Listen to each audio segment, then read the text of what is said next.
नमस्कार प्रिय विद्यार्थी भाइ बहिनीहरू। आज म भाइ बहिनीहरू समक्ष कक्षा 11 को ऐच्छिक नेपालीमा समावेश गरिएको गङ्गारामको न्याय शीर्षकको एकाङ्कीसँग सम्बन्धित सिकाइ सहजीकरण सामग्री सहित उपस्थित भएको छु। अशेष मल्लद्वारा लेखिएको गङ्गारामको न्याय शीर्षकको एकाङ्कीमा केन्द्रित रहेर आजको सहजीकरणमा हामी एकाङ्कीकार अशेष मल्लको परिचय, प्रवृत्ति र विशेषताहरू, गङ्गारामको न्याय एकाङ्कीको कथावस्तु यानि कि विषयवस्तु, यस एकाङ्की मार्फत व्यक्त गर्न चाहेको मूल भाव वा विचार, पात्रहरूको चरित्र चित्रण, परिवेश, द्वन्द्व, मञ्चनीयता र शीर्षकको सार्थकता लगायतका विषयहरूमा छलफल गर्नेछौँ। विद्यार्थी भाइ बहिनीहरू,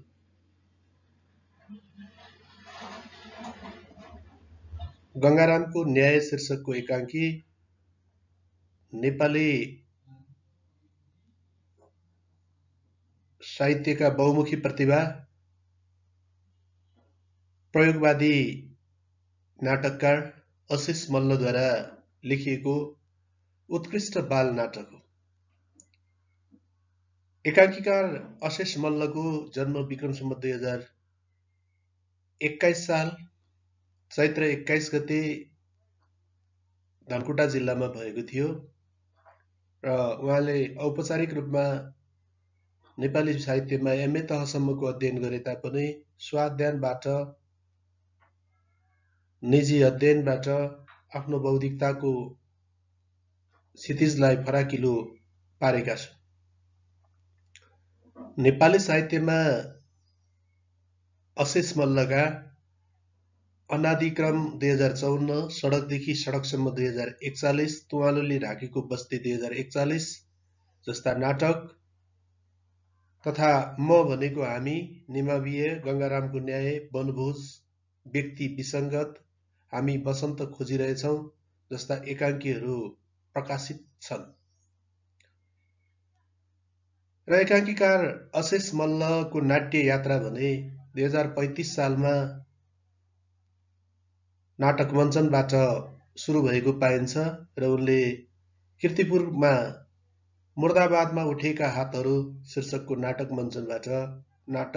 मञ्चन तथा लेखनको आरम्भ गरेको पाइन्छ भने त्यसै गरी घरभित्रको आकाश, रातका बन्द आँखाहरू पनि उनका एकाङ्कीहरू।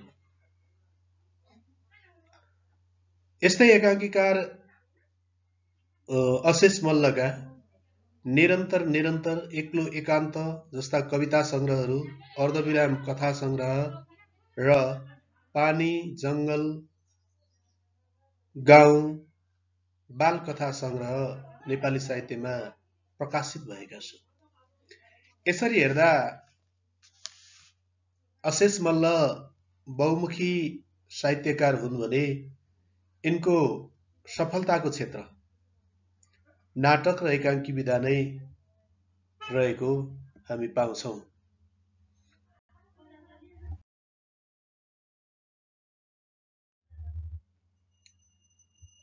विद्यार्थी भाइ बहिनीहरू, एकाङ्कीकार अशेष मल्लले नेपाली भाषा र साहित्यको साधनामा पुर्याएको योगदान,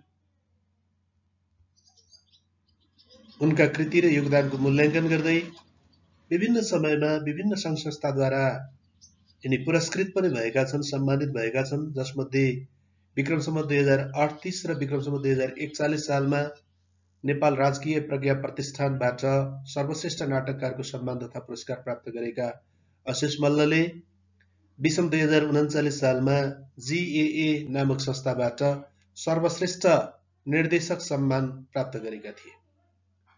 यसैगरी मल्लले विषम 2040 मा मुस्याचु पुरस्कार, 2041 मा नेपाली साहित्य जगतमा अत्यन्तै सम्मानित मानिएको साझा पुरस्कार, 2045 सालमा युवा वर्ष मोती पुरस्कार प्राप्त गरेका थिए।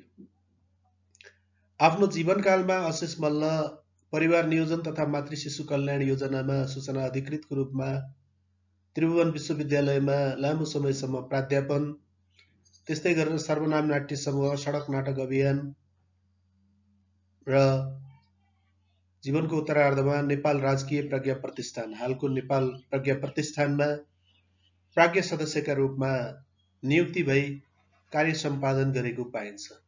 यसरी अशेष मल्लको जीवन विभिन्न सामाजिक सङ्घ संस्थामा आबद्ध भएर भाषा साहित्यसँग सम्बन्धित सङ्घ संस्था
संलग्न भएर बितेको हामी पाउँछौँ। अशेष मल्लका नाटक तथा साहित्यिक कृतिहरूको अध्ययन गर्दा उनका निम्न प्रवृत्ति र विशेषताहरू पाइन्छ, जसमा चाहिँ मैले अघि नै फर्स्टमै अशेष मल्ललाई परिचित गराउँदा भनेको थिएँ प्रयोगवादी एकाङ्कीकार। उनका एकाङ्कीहरूमा, उनका नाटकहरूमा नयाँ प्रयोग, नवीन प्रयोग, भाषा शैलीमा नवीनता, पात्रको प्रस्तुतिमा नवीनता, विषयवस्तुको छनौटमा नवीनता, विषयवस्तुको प्रस्तुतिमा नवीनता, बिम्ब र प्रतीकको प्रयोग गर्ने सिलसिलामा नवीनता र नयाँ प्रयोग हामी पाउँछौँ। सडक नाटक अभियानका प्रणेताका रूपमा उनलाई हामी चिन्दछौँ। त्यसैगरी यिनका नाटक तथा एकाङ्कीमा राजनैतिक, आर्थिक तथा प्रशासनिक क्षेत्रमा देखा परेका विकृति र विसङ्गतिहरूप्रति चोटिलो व्यङ्ग्य प्रहार गरिएको पाइन्छ भने विषयवस्तुको प्रतीकात्मक प्रस्तुति, जीवनवादी दृष्टिकोणको प्रस्तुत गर्नु, सरल, सहज र सम्प्रेष्य भाषाको प्रयोग, सामाजिक यथार्थको प्रस्तुति, आदर्श समाज निर्माणको चाहना व्यक्त, मञ्चनीयता र अभिनयता, नारी चेतना, वर्गीय असमानताको प्रस्तुति, विषयगत विविधता, सूक्ष्म तथा क्षीण कथावस्तुको प्रयोग आदि उनका एकाङ्कीगत प्रवृत्ति र विशेषता मान्न सकिन्छ।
आउनुहोस् विद्यार्थी भाइ बहिनीहरू, अब हामी गङ्गारामको न्याय शीर्षकको एकाङ्कीको संक्षिप्त कथावस्तुको विषयमा छलफल गरौँ। विद्यार्थी भाइ बहिनीहरू, यस एकाङ्कीको विषयवस्तुलाई निम्न अनुसार बुदागत रूपमा चाहिँ प्रस्तुत गर्छु। विद्यार्थी भाइ बहिनीहरूसँग पाठ्यपुस्तक छ, थप त्यसबाट चाहिँ स्पष्ट हुन पनि आग्रह गर्न चाहन्छु। हर्के र बिर्खे बीच कुवाको विषयलाई लिएर झगडा पर्नु, हर्केले बिर्खेलाई कुवा मात्र बेचेको तर पानी नबेचेको जिकिर गर्नु, बिर्खेले आफूले कुवा किनेकोले पानीमा आफ्नो अधिकार रहने दाबी गर्नु, बिर्खेले आफूलाई अन्याय भएकोले न्यायमूर्ति गङ्गाराम कहाँ न्याय माग्न जाने प्रस्ताव राख्नु, हर्के र बिर्खे गङ्गाराम कहाँ न्यायको अपिल र छिनोफानोका लागि जानु, झगडाको विषय र आवश्यक प्रमाणको आधारमा हर्केले कुवा बेचेको, कागजाजमा कुवा बेचेको उल्लेख गर्नु र पानी नबेचेको कुरा गङ्गारामले स्वीकार गराउनु र हर्के मक्ख पर्नु। आवश्यक प्रमाणहरू हेरिसकेपछि गङ्गारामले कागजमा उल्लेख भए अनुसार हर्केले बिर्खेलाई कुवा बेचेको तर पानी बेचेको कुरा उल्लेख नभएको कुरा बताउँदा हर्के गङ्गारामले आफ्नो पक्षमा न्याय गर्ने कुरामा मक्ख पर्नु, गङ्गारामले हर्केलाई कुवा बिर्खेको तर पानीतिर हो भनी प्रश्न गर्नु,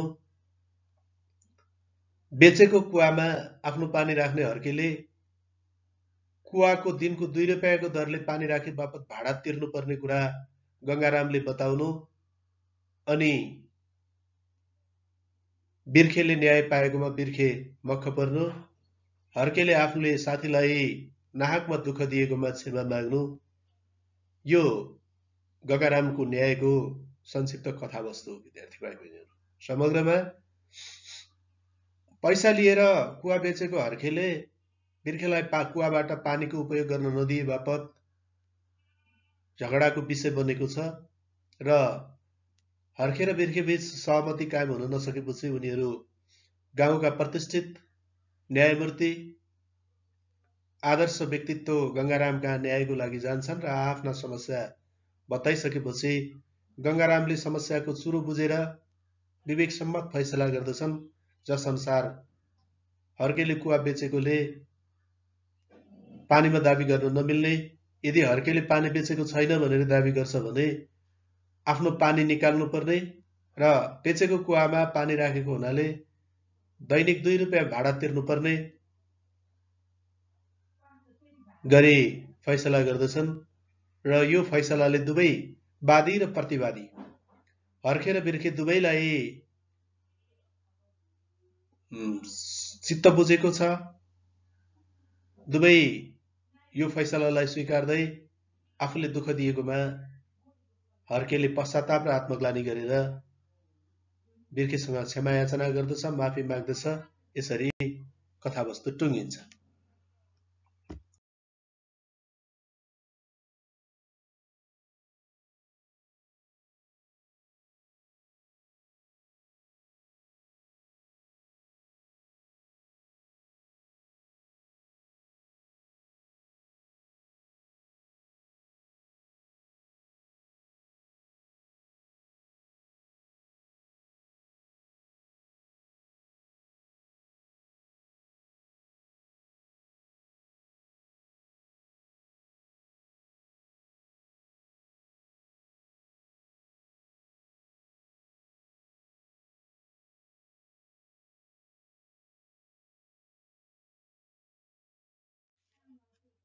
अब विद्यार्थी भाइ बहिनीहरू, यो एकाङ्कीको मूल भाव वा विचार चाहिँ के हो त? कुन उद्देश्यले लेखिएको हो त? जुनसुकै काम गर्नुको भने आफ्नै उद्देश्य हुन्छ।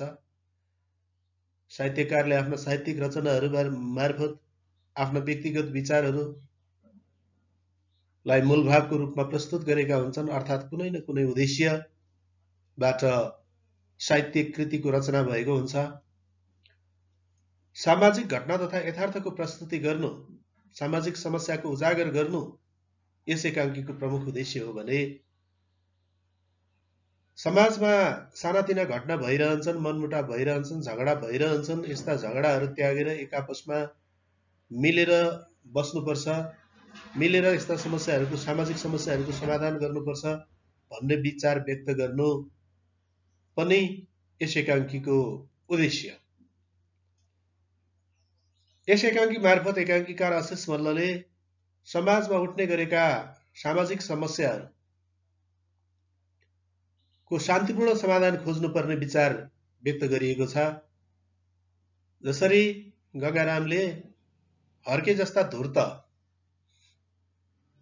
स्वार्थी र दुश्चरित्र भएको व्यक्ति जसले आफूले पैसा लिएर आफ्नै साथीलाई धोका दिन्छ, धोकेबाज को पनि मन नकुडिने गरी उसको भावना र विचारको कदर गर्दै बिर्खेको पक्षमा फैसला गर्दा पनि हर्केले सहस्र स्वीकार गरेको छ, आफ्नो गल्तीलाई स्वीकार गरेर माफी समेत मागेको छ।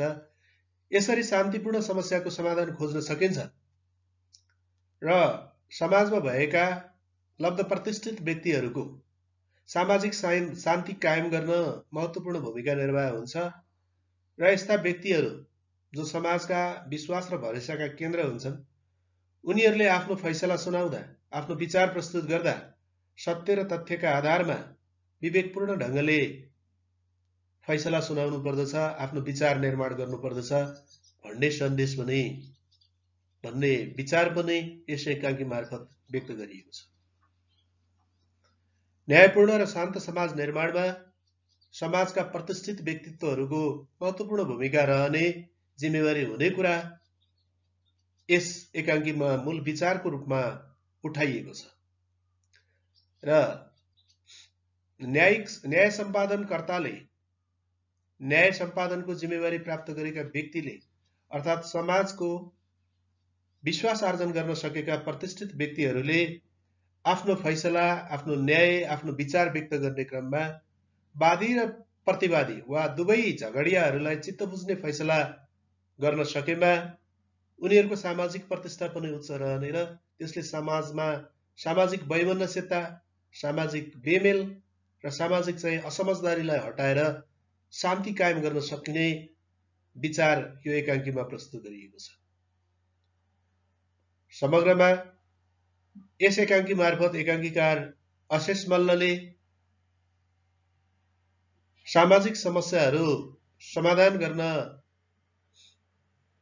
समाजकै अगुवाहरूको, समाजका अनुकरणीय प्रतिष्ठित व्यक्तित्वहरूको महत्त्वपूर्ण भूमिका हुने र उनीहरूको विवेकपूर्ण, उनीहरूको संयम र उनीहरूको असल चरित्रले हर्के जस्ता स्वार्थी, धूर्त र बेइमान चरित्रहरूलाई पनि सुधारमा ल्याउन सक्ने विचार यस एकाङ्की मार्फत प्रस्तुत भएको छ।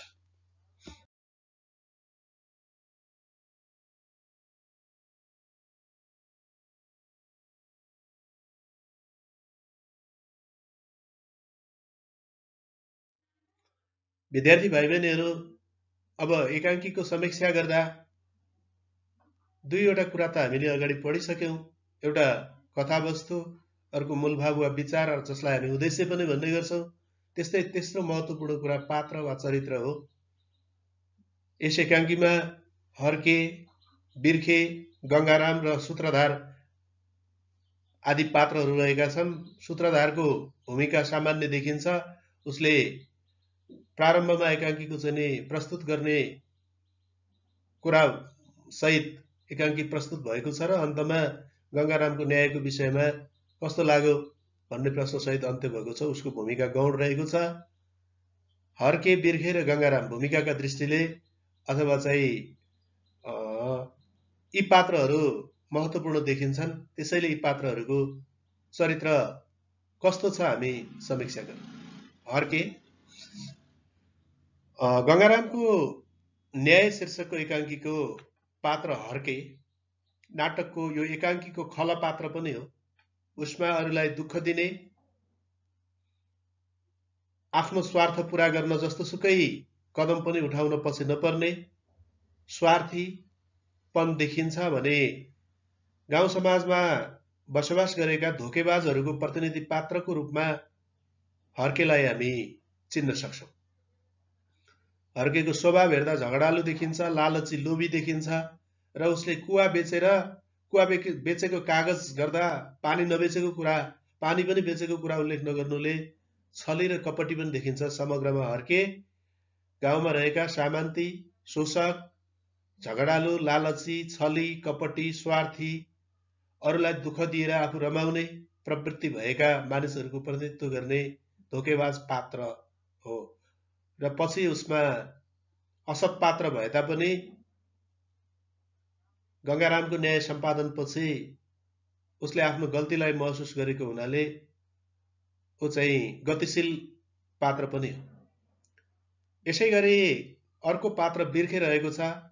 बिर्खे यस नाटकको सहायक पात्र हो, जो सोझो छ, छलछाम गर्न जान्दैन, गाउँमा बसोबास गर्ने, सोझो चरित्र भएका, छलछाम नगर्ने, मध्यम वर्गका किसानहरूको प्रतिनिधित्व गर्ने प्रतिनिधि पात्र हो। ऊ सब पात्र न्यायमा झगडा गर्नुभन्दा न्यायको ढोका घसघस्याउनु उचित पर्छ भन्ने मान्यता भएको पात्र हो। झगडाबाट कुनै पनि समस्याको छिनोफानो हुँदैन, त्यसका लागि अरू कसैलाई मध्यस्थ बनाउनु पर्छ र मध्यस्थकर्ताको फैसलालाई स्वीकार गर्नुपर्छ भन्ने सत् विचार बिर्खेमा रहेको छ। ऊ सोझो र शोषित गाउँघरमा रहेका छली कपटीहरूको शोषणमा पर्ने शोषित सज्जन पात्रहरूको प्रतिनिधिमूलक पात्र हो। त्यसै गरी विद्यार्थी भाइ बहिनीहरू, गङ्गाराम यस एकाङ्कीका नायक वा केन्द्रीय चरित्र हुन्। गाउँमा उनी सम्मानित भद्र व्यक्तित्वको रूपमा परिचित छन्। निष्पक्ष न्याय सम्पादन गर्ने न्यायमूर्ति, गाउँलेहरूको विश्वास र भरोसाका पात्र पनि हुन्। विवेकी, संयमी, चतुर, सत्य र न्यायमा विश्वास राख्ने सत्पात्रका रूपमा गङ्गारामको चरित्र चित्रण गर्न सकिन्छ। गाउँमा बसोबास गर्ने, भद्र, सज्जन, अरूको कुभलो नचिताउने, एउटा आदर्श र अनुकरणीय पात्रहरूको प्रतिनिधि पात्रको रूपमा गङ्गारामको चरित्र चित्रण गर्न सकिन्छ।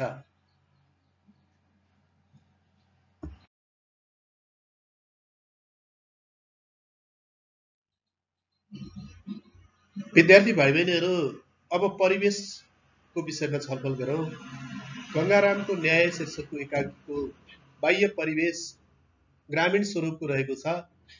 गाउँमा बसोबास गर्ने मानिसबीच दुईवटा पात्रबीच झगडा भएको छ र गाउँका दुवै पात्रहरू लब्ध प्रतिष्ठित व्यक्तित्व, आदर्श व्यक्तित्व गङ्गारामका न्यायमा हुन गएका छन्। यसरी हेर्दाखेरि यो एकाङ्कीको रङ्गमञ्च र ग्रामीण परिवेश नै बाह्य परिवेश हो भनेर मान्न सकिन्छ। र यस एकाङ्कीमा आन्तरिक परिवेशको रूपमा नेपाली समाजमा, ग्रामीण समाजमा रहेको शोषण, झुट्टा मुद्दा सिर्जना गरेर सोझा निमुखाहरूलाई दबाउने, जसरी हर्केले कृत्रिम कागज बनाएर कुवा बेचेको तर पानी नबेचेको कुरामा चाहिँ जिकिर गरेर बिर्खेलाई दुःख दियो। यस्तो दुःख दिने प्रवृत्ति गाउँमा यथेष्ट पाइन्छ। अनाहकमा सोझालाई, निमुखालाई दुःख दिने प्रवृत्ति सामाजिक व्यवहारहरूमा यथेष्ट पाइन्छ। त्यो यस नाटकको आन्तरिक, त्यो सामाजिक शोषण देखाउनु, त्यो विभेद देखाउनु यसको आन्तरिक परिवेशको रूपमा रहेको छ भने, यसै गरी न्याय सम्पादन गर्दा गाउँका ठुला ठालु कहाँ धाउने परिपाटी, कृत्य कागज बनाउने सामन्ती संस्कार, अनि गाउँमा केही यस्ता आदर्श व्यक्तिहरू छन् जसले आदर्शको निर्माणको निम्ति, सामाजिक एकता कायम गर्नको निम्ति योगदान पनि पुर्याउँछन् र आफ्नो फैसलाले वादी र प्रतिवादी दुवैको मन जित्न सफल हुन्छन्। त्यस्ता आदर्श, गङ्गाराम जस्ता आदर्श व्यक्तिहरूको आदर्श व्यवहार पनि यस नाटकको आन्तरिक परिवेशको रूपमा रहेको छ।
यस नाटकको संवाद र द्वन्द्वको कुरा गरौँ विद्यार्थी भाइ बहिनीहरू।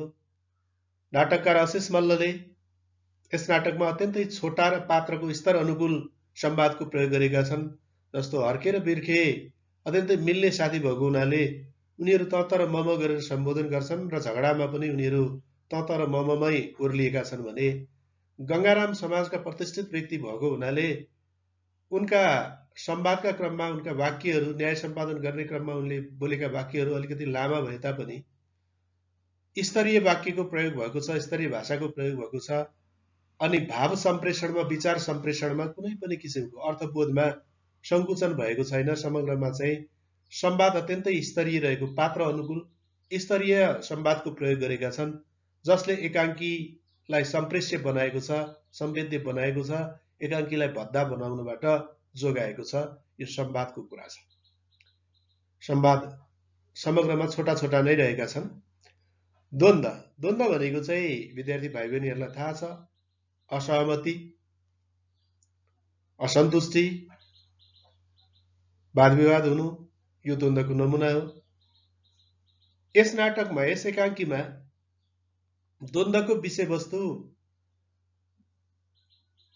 कुवा बेच्ने हर्केले कुवा किन्ने बिर्खेलाई पानी उपयोग गर्न नदिएपछि उठान भएको, द्वन्द्व त्यहाँबाट सिर्जित भएको। उनीहरूको बीचमा वाद विवाद सिर्जना हुनुको विषयवस्तु बिर्खेले आफूले किनेको कुवाको पानी उपयोग गर्न नपाउनुबाट भएको र यही कुवाको पानीको विषयलाई लिएर यिनीहरू बीच भनाभन हुन्छ र त्यो भनाभनले उत्कर्ष रूप लिन्छ, द्वन्द्व उत्कर्षमा पुग्छ र अन्ततगतमा द्वन्द्व समाधानका निम्ति उनीहरू गङ्गारामको न्यायको अपिल गर्न जान्छन्। गङ्गारामको उपस्थितिले, गङ्गारामको समन्वयले, गङ्गारामको विवेकपूर्ण र सुझबुझपूर्ण अनुभवी विचारले द्वन्द्व समाधान भएको छ र आपसी मिलन र समझदारीमा द्वन्द्वको अन्त्य पनि भएको छ, समाधान पनि भएको छ। यसरी हेर्दाखेरि यो द्वन्द्वको उठानको विषयवस्तु चाहिँ कुवाको पानीको उपयोगको विषयलाई लिएर भएको छ भने दुई मिल्ने साथीहरू, यसभन्दा अगाडि उनीहरूको सुमधुर सम्बन्ध रहेको छ, तर हर्केको बैमानीका कारणले बिर्खे र हर्के बीच द्वन्द्व बढेर चरम उत्कर्षमा उनीहरूको भनाभन भएर उत्कर्षमा द्वन्द्व पुगेको छ र त्यो द्वन्द्व, उत्कर्षमा पुगेको द्वन्द्वलाई समाधान गर्न र अन्त्य गर्न गङ्गारामको सुझबुझपूर्ण व्यक्तित्व, विचार, विवेक र समन्वयले सफल भएको छ। यसरी द्वन्द्वको व्यवस्थापन रहेको छ। द्वन्द्वको व्यवस्थापनका दृष्टिले पनि विषयवस्तु झिनो र मसिनो भए तापनि अशेष मल्ल सफलै देखिएका छन् विद्यार्थी भाइ बहिनीहरू।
भाषा शैली र अभिनयता।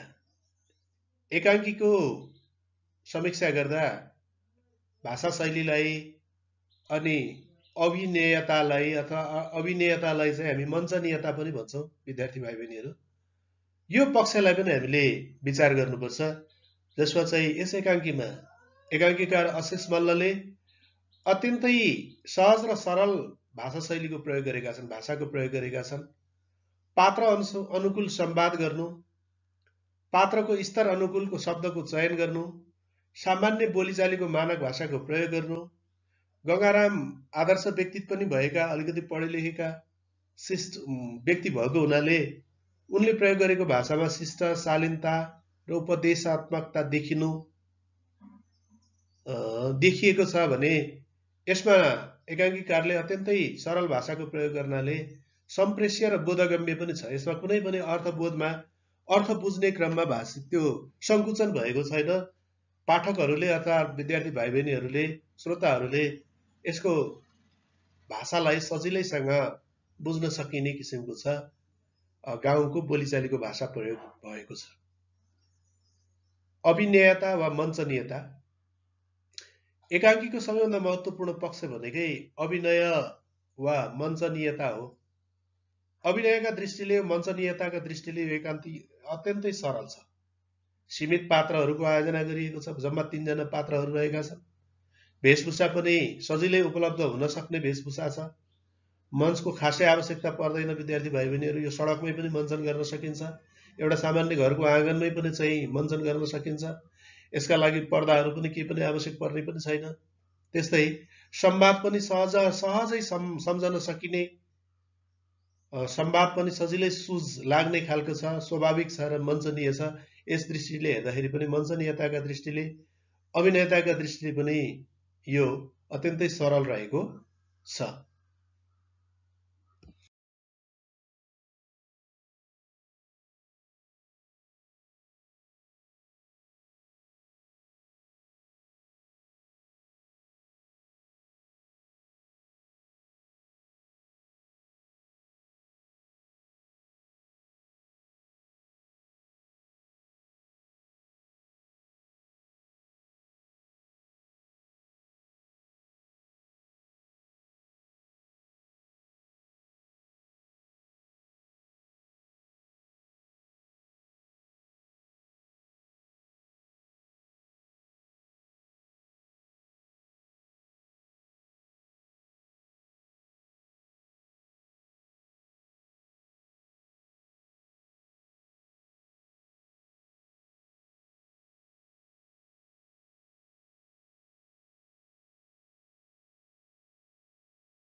अब अन्तमा विद्यार्थी भाइ बहिनीहरू, शीर्षकको सार्थकताका विषयमा हामी यस एकाङ्कीको छलफल गर्छौँ। अशेष मल्लद्वारा लेखिएको यस एकाङ्कीको शीर्षक गङ्गारामको न्याय रहेको छ। यो शीर्षक पूर्ण सार्थक रहेको छ। के कारणले सार्थक रहेको छ त? किन सफल भएको छ त? विषयवस्तुको दृष्टिकोण हेर्दाखेरि गाउँका प्रतिष्ठित, लब्ध प्रतिष्ठित व्यक्तित्व, निस्वार्थ व्यक्तित्व, निष्पक्ष रहेर आफ्नो विवेक सम्मत न्याय सम्पादन गर्ने गङ्गारामको न्यायले वादी र प्रतिवादी हर्के र बिर्खे दुवैको मन जितेर अन्याय गर्ने हर्केले अन्यायमा पर्ने बिर्खेसँग माफ मागेको छ, आत्मग्लानि गरेको छ, पश्चाताप गरेको छ। यसरी दुवैलाई चित्त बुझ्दो फैसला गङ्गारामले गरेका हुनाले शीर्षक गङ्गारामको न्याय राखिनु सार्थक देखिन्छ। भने गङ्गारामले न्याय सम्पादन गर्दा सत्यमेव जयतेको मर्म अनुसार गरेका छन्। अर्थात् सत्यको जित हुन्छ। सत्यले जहिले पनि जित हासिल गर्छ। उनले न्याय सम्पादन गर्दा हर्केले पेश गरेको, प्रमाणका रूपमा पेश गरेको कागजको अध्ययन गरेका छन्। कागजमा उल्लेखित बेहोरालाई आत्मसात गरेका छन्। कागजमा पानी बेचेको कुरा उल्लेख नभए तापनि कुवा बेचेपछि पानी स्वतः बिक्री हुन्छ। त्यसैले आफ्नो पानी बेचेको कुवामा राखे बापत हर्केले बिर्खेलाई दिनको 2 रुपैयाँ भाडा तिर्नुपर्ने गङ्गारामले न्याय सम्पादनको क्रममा औल्याएका छन्। र हर्केको अहमतालाई, हर्केको धोकेबाज प्रवृत्तिलाई ठेस पुर्याउन, उसको अहमतालाई चाहिँ प्रहार गर्नको निम्ति यो सबैभन्दा उत्कृष्ट तर्क थियो, तथ्य थियो। त्यसैले यो उनको विवेकयुक्त फैसलाले दुवै पक्षलाई स्वीकार गरेका छन्, दुवै पक्ष प्रभावित भएका छन् र सामाजिक शान्ति कायम भएको छ। यसरी हेर्दा कथामा उल्लेखित एकाङ्कीको उल्लेखित कथावस्तु, मूल भाव र विचार तथा उद्देश्य बीच त्रिकोणात्मक सम्बन्ध स्थापित भएको छ। आदर्श न्यायको सन्देश दिनु, प्रवाह गर्नु, अरूलाई नाहकमा दुःख दिनु हुँदैन भन्ने कुरा सन्देश दिन यो एकाङ्की सफल भएको छ। त्यसैले पनि गंगारामको न्याय यस शीर्षक सार्थक रहेको देखिन्छ भने विषयवस्तु र उद्देश्य बीच, शीर्षक र विषयवस्तु बीच आपसी समन्वय रहेकोले, शीर्षकले विषयवस्तुको प्रतिनिधित्व गर्न सक्ने भएको हुनाले गंगारामको न्याय शीर्षक पूर्ण रूपमा सार्थक रहेको छ। विद्यार्थी भाइ बहिनीहरू, आजको सहजीकरण क्रियाकलाप मार्फत मैले कक्षा 11 को ऐच्छिक नेपाली विषयमा समावेश गरिएको अशेष मल्लद्वारा लिखित गंगारामको न्याय शीर्षकको एकाङ्कीको विषयमा चर्चा गरे। विभिन्न विधागत तत्त्वका आधारमा विभिन्न उपशीर्षकहरूमा केन्द्रित रहेर यसको समीक्षा गर्ने प्रयत्न गरे। विद्यार्थी भाइ बहिनीहरूका केही जिज्ञासा छन् भने कमेन्ट बक्समा उल्लेख गर्न हुन पनि आग्रह गर्न चाहन्छु। साथै यो सिकाइ सहजीकरण सामग्री सम्पूर्ण कक्षा 11 को ऐच्छिक विषय अध्ययन गर्ने विद्यार्थी भाइ बहिनीहरूलाई लक्षित गरेर निर्माण गरिएको हुनाले सम्पूर्ण विद्यार्थी भाइ बहिनीहरू समक्ष पुग्न सकोस् भन्ने मैले अपेक्षा राखेको छु र विद्वान नेपाली विषयका गुरुहरू, अग्रज गुरुहरू, अनुभवी गुरुहरूबाट यसमा भएका कमी कमजोरीहरूलाई औल्याउनु हुनेछ भन्ने पनि मैले सकारात्मक समालोचनाको अपिल पनि गरेको छु र यो सामग्री, यो सिकाइ सहजीकरण सामग्री युट्युबमा गएर नेपाली